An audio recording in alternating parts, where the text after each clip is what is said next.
Hi, I'm Brian Russell. I'm the author of Centering Prayer. Sitting quietly in God's presence can change your life. And what you're about to watch is the teaching section from the September 20th, 2025 Centering Prayer Gathering that I co host with my friend and fellow Centering Prayer author, Rich Lewis. Rich has a great book on centering prayer also. It's called Sitting with God: The Journey to Your True Self Through Centering Prayer. If you'd like to be invited to future gatherings, you can connect with me. Go to centeringprayerbook.com or with Rich, silenceteaches.com, and you can sign up for our Centering Prayer updates. But without further ado, this month's topic is lessons from a decade of centering prayer. Rich and I are going to share briefly of how we've grown and what we've learned from practicing a centering prayer for a decade or more. I hope you enjoy it. If you find this video helpful, would you please hit like so other people can find it? This time, I just borrowed a prayer from Henry Nouwen. I get a Henry Nouwen meditation on a daily basis, and this prayer caught my attention, and I thought it would be nice for today. So I'll read this. These are Henry Nouwen's words, not my words. Lord Jesus, free me from the many things that occupy and preoccupy me. Help me just to be with you, to pray with you, glorify you, thank you, worship you. I want to be attentive, more ready to hear you, more willing to understand the mystery of your birth and life, your dying and your rising. Make me still, Lord. Make me quiet and speak to me in that silence. Amen. So today we're going to talk about, I think, forget the exact title, but what we've kind of, at least for me, and then Brian, maybe even longer, 10 years or what I've learned in centering prayer. And really, obviously, centering prayer is a practice that opens us up to God. So what has God taught me? Centering prayer has really just been the practice that opens me to God. So I'll reflect on that, and Brian will do the same. And then after our silent sit, maybe some of you want to share what your practices have taught you, what God has revealed to you with your silent practices. It'd be fun to hear from you if you want to be vulnerable. So really for me, yeah, my journey's been about a 10-year journey. I started practicing centering prayer in mid-June or so of 2014. So actually it's probably 11 years. So, but decade sounds nicer. God really has blessed me in countless ways and really continues to surprise me. And really, the most important thing is, I don't come to my sits kind of with goals or a list of what I want. Really, I sit with God because I love God, and I really just want to open myself up to the presence and actions of God within. I want to just surrender and trust God. So that's really what my intention is. And probably many of us, our intentions are just to sit with God and see what happens and surrender to God and trust.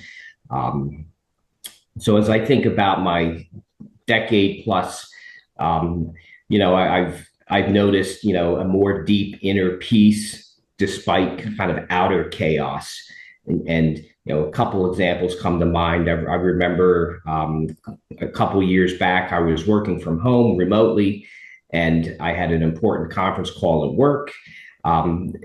To prepare for a sales presentation with a bunch of people. But that's in the midst of all that, my children they came home early from school, so they were loud upstairs. And then we had the water heater burst the evening before, and that was a mess. So I just remember sitting upstairs, and I'm on conference calls preparing for a sales meeting. My children are running around. In the basement, there's a plumber fixing the water heater.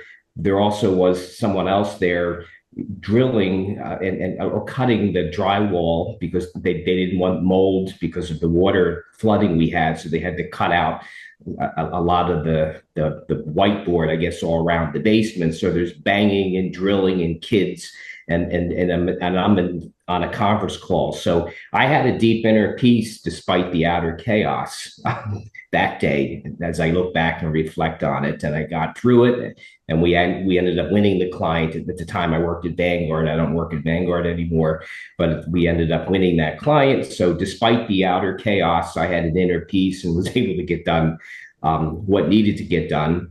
And then in other examples, I moved to North Carolina here about two and a half years ago in January of 2023, and my job was remote, so I work from home, and my wife works from home. She has her own business, and we both were working on the day we were moving. So we both had our laptops on the kitchen island counters on day one, and the movers and the moving vans were coming in and out, and we were directing them and also going back to our laptops and working. So really, despite the outer chaos of moves and movers asking us questions, both of us had the internet turned on, and we were working from with no furniture other than our laptops on the countertops.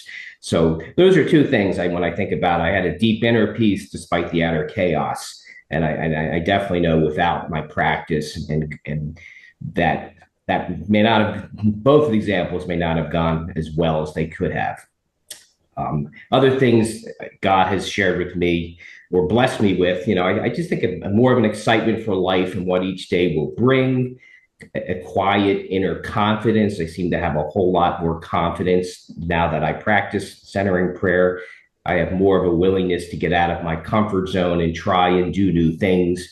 And many of them are the things I'm doing now. So I started practicing centering prayer, in June of 2014, and kind of let things evolve and have a website, silenceteaches.com, that's been around since 2015. I wrote my first book and had it published in 2020. I actually just a month or more ago finished my second book, and we'll have it published by the same publisher in 2026. Jump on podcasts. My wife and I decided to move from Pennsylvania to North Carolina 2.5 years ago. So these are just things, a willingness to get out of my comfort zone and trust God and take action when I have that inner nudge. I think I'm a better listener. I think I'm better, and I'm still a work in progress, but better at giving people the attention they deserve and just listening. And better listener with my wife, better listener with my children, with friends, and giving people the space they deserve. I think problems seem easier to face, solutions seem to come quicker. And I notice this at work, where something will happen at work, and my initial reaction would be like, how the heck am I I don't even understand this. I don't know where to go. And then I just calm down and say, I can handle this. And then the issue is resolved, or I know where to go to get the answer. So problems seem to come easier. The solutions come more quickly if I just calm down and trust God and realize I'm not in it alone. I can partner with God. And along with that is really, I think, just an ability to let go, which is what we do during our contemplative practices, let go and hone in on the present moment. And you can take that gesture with you into your everyday life. So I can let go of, at work, 15 tasks that don't have to get done and hone in and focus on the couple that need to get done that day. So my practice has helped me let go of what I don't need to do right now and hone in on what's most important and make sure I get that done. And then over time, I would say kind of my new normal has shifted. And what I mean by that is, with our practices, we release repressed emotions that we didn't know we have. We release thoughts and emotions that we know we have. And we also release tension in our bodies, that whether we carry it in our chests or our foreheads or our shoulders. So God doesn't want us to walk around with these repressed emotions. God doesn't want us to walk around with these thoughts and emotions. God doesn't want us to walk around with this tension in our bodies. So as we continuously come to our practices, we're releasing tremendous emotional and physical baggage of a lifetime. So we thought of it as our normal, and that doesn't have to be our normal. So we now have a new normal, and then God doesn't want us to walk around this way. And lastly, I believe in God's power to heal us physically during these sits. Jesus healed thousands, 1,000 years ago. Jesus healed, and I do think this healing power is alive today in many instances.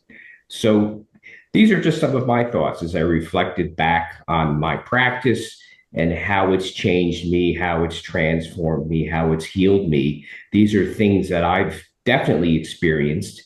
And I look forward to hearing from Brian. And after our sits, if some of you want to share, it would be fun to hear how your practices have healed and transformed you.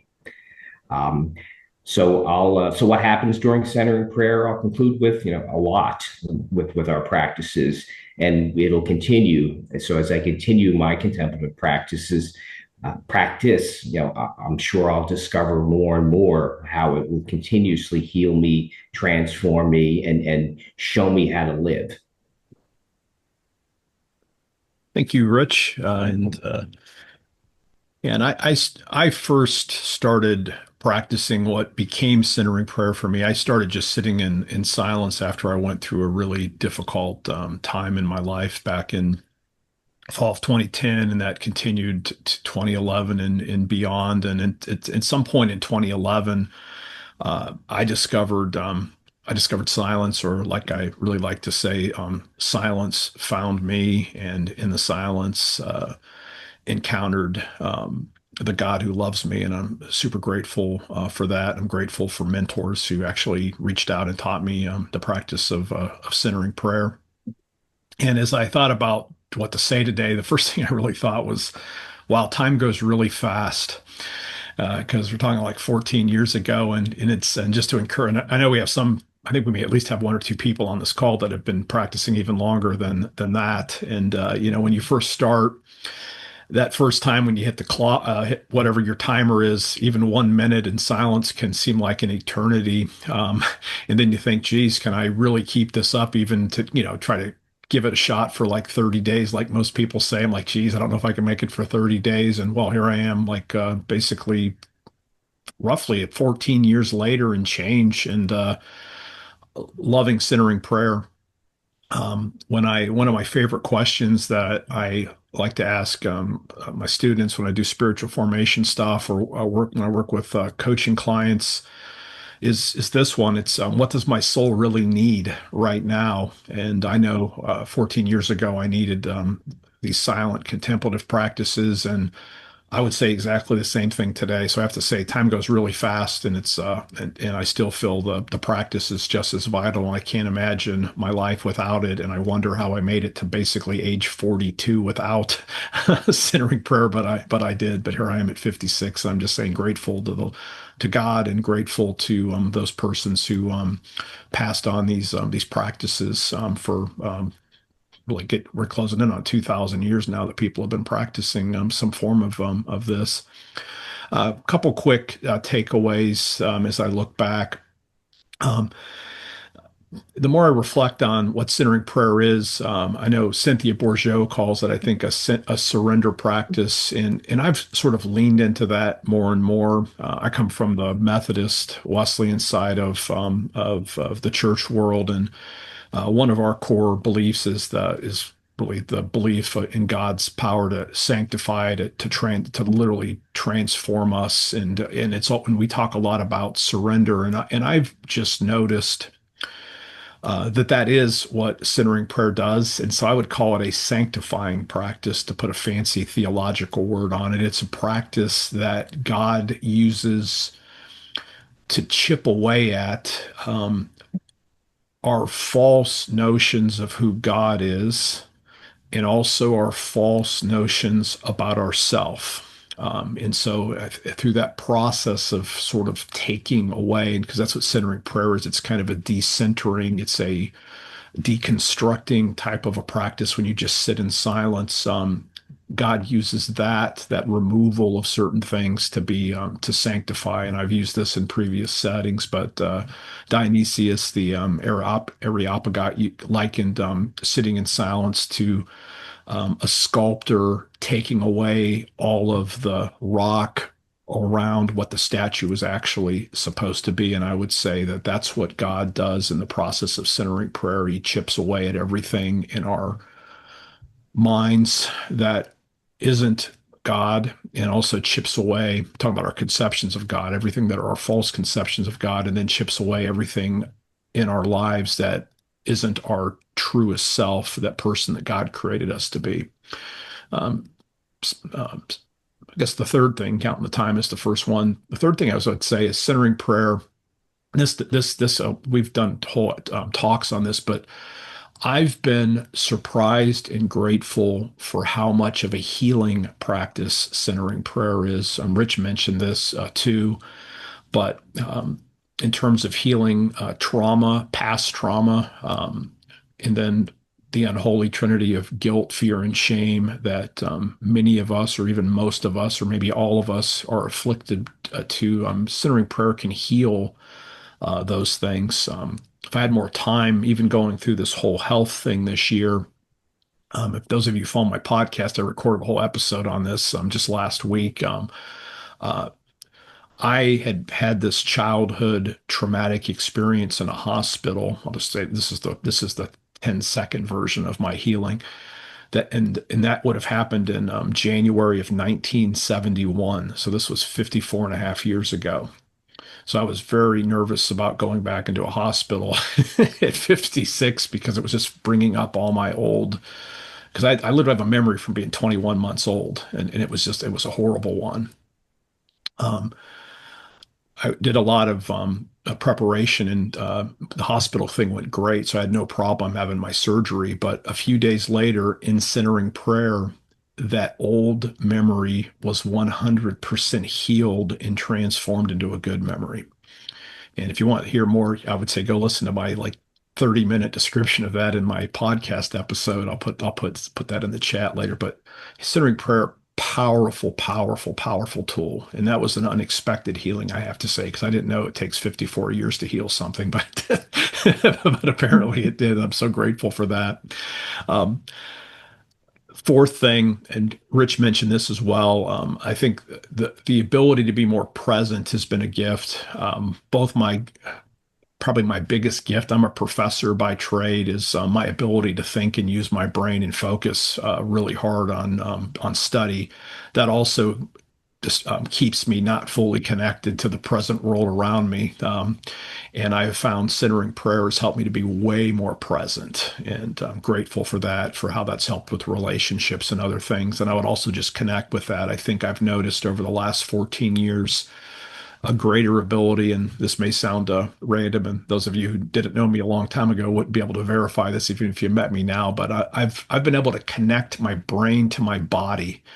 I used to think you could just take my brain out of my head and stick it onto a box and plug it into a computer, and that was who I actually was. And I actually have come to appreciate my own body as a physical being that my brain's attached to now. And I think centering prayer has really helped that. And that's been part of the healing. And then the last thing I'd have to say is without a doubt, centering prayer has increased my love and my desire to read the Bible more and just to do regular forms of prayer more. And that might sound odd given I'm a seminary professor who teaches biblical studies, but I'd have to say that really difficult time that I went through in 2010 and 11 kind of smashed all that stuff. And I was literally just left with centering prayer as my only thing that really felt connected to God and my own spirituality. But I would say the very process of letting God kind of deconstruct and chip away at me and take away hurts and stuff, I've been able to read the Bible at an even deeper level. And some of my students are here, so I'm going to ask them to confirm or deny that claim there. But I know for sure that I feel more connected with the scripture, and I think I'm a better teacher because of my centering prayer practice. And yeah, and that's all I wanted to share today. And again, grateful for the chance to be here with all of you. And I want to thank the Lord again for bringing centering prayer into my life because I've got to meet many of you and got to be friends with Rich and done some work with Teresa and even the students that are here. It's just really cool. 16 years ago, I would not have been doing a centering prayer gathering, let alone introduce it to my students because I didn't even know what it is. So I'm just really grateful to be here today. So with that, I'll turn it back over to Rich and we will move into our time of centering prayer together.